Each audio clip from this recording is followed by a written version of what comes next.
ಶ್ರೀ ಗುರುಭ್ಯೋ ನಮಃ. ಎಲ್ಲರಿಗೂ ನಮಸ್ಕಾರ. ಸಿದ್ಧಿದಾತ್ರಿ ಜ್ಯೋತಿಷ್ಯಾಲಯದ ಯೂಟ್ಯೂಬ್ ಪ್ರೇಕ್ಷಕರಿಗೆ ಸ್ವಾಗತ. ನಾನು ನಿಮ್ಮ ಕಿಶೋರ್ ಆರಾಧ್ಯ. ತುಂಬ ಜನ ತಾಯಿಯರು ಮಕ್ಕಳು ಅಳ್ತಾ ಇರ್ತಾರೆ.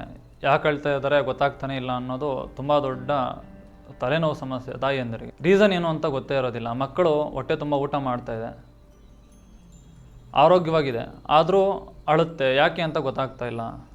ಇದಕ್ಕೆ ಕಾರಣ ಏನಪ್ಪ ಅಂದರೆ ಮಕ್ಕಳು ಏನನ್ನು ನೋಡಿ ಭಯಪಟ್ಟಿರ್ತಾರೆ. ಈ ಪ್ರಕೃತಿಯಲ್ಲಿ ಪಾಸಿಟಿವ್ ಎನರ್ಜೀಸ್ ಹೇಗಿರುತ್ತೋ ಹಾಗೆ ನೆಗೆಟಿವ್ ಎನರ್ಜೀಸು ಸಹ ಇರುತ್ತೆ.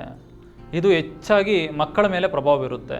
ನಮ್ಮ ಪೂರ್ವಿಕರು ಹೇಳ್ತಿದ್ರು ದೊಡ್ಡವರೆಲ್ಲ, ಮಕ್ಕಳಿಗೆ ಕಾಣದೇ ಇರೋದೆಲ್ಲ ಕಾಣುತ್ತೆ ಅಂತ. ಹೌದು, ಅದು ನಿಜ.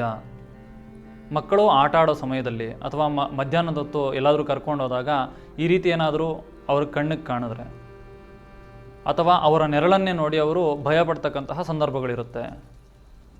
ಈ ರೀತಿ ಭಯಗೊಂಡಾಗ ಮಕ್ಕಳು ಹೇಳಕ್ಕೆ ಬರಲ್ಲ, ಅವರಿಗೆ ಅಳ್ತಾ ಇರ್ತಾರೆ. ಇದಕ್ಕೆಲ್ಲ ಪರಿಹಾರವಾಗಿ ನಮ್ಮ ಪೂರ್ವಿಕರು ಧಾರಣ ಯಂತ್ರಗಳನ್ನು ಉಪಯೋಗಿಸ್ತಾ ಇದ್ದರು. ಬಾಲರಕ್ಷಾಕರ ಯಂತ್ರವನ್ನು ಉಪಯೋಗಿಸುವುದರಿಂದ ಮಕ್ಕಳು ಅವರ ನೆರಳನ್ನೇ ಅವ್ರು ನೋಡಿ ಭಯಪಡ್ತಕ್ಕಂತಹ ಸನ್ನಿವೇಶಗಳಿಗೆ ಮತ್ತು ಏನನ್ನು ನೋಡಿ ಭಯಪಡ್ತಕ್ಕಂತಹವುಗಳಿಗೆ ಪರಿಹಾರವನ್ನು ಇದರಿಂದ ಪಡೆದುಕೊಳ್ಳಬಹುದು.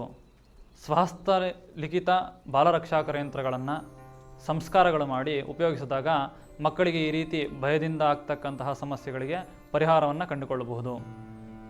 ಬಾಲರಕ್ಷಾಕರ ಯಂತ್ರಗಳಿಗಾಗಿ ಸಿದ್ಧಿದಾತ್ರಿ ಜ್ಯೋತಿಷ್ಯಾಲಯಕ್ಕೆ ಭೇಟಿ ನೀಡಿ ಅಥವಾ ಕೆಳಗಡೆ ಡಿಸ್ಪ್ಲೇ ಆಗ್ತಿರ್ತಕ್ಕಂತಹ ನಂಬರ್ಸ್ಗೆ ಕಾಂಟ್ಯಾಕ್ಟ್ ಮಾಡಿ. ಎಲ್ಲರಿಗೂ ಧನ್ಯವಾದ.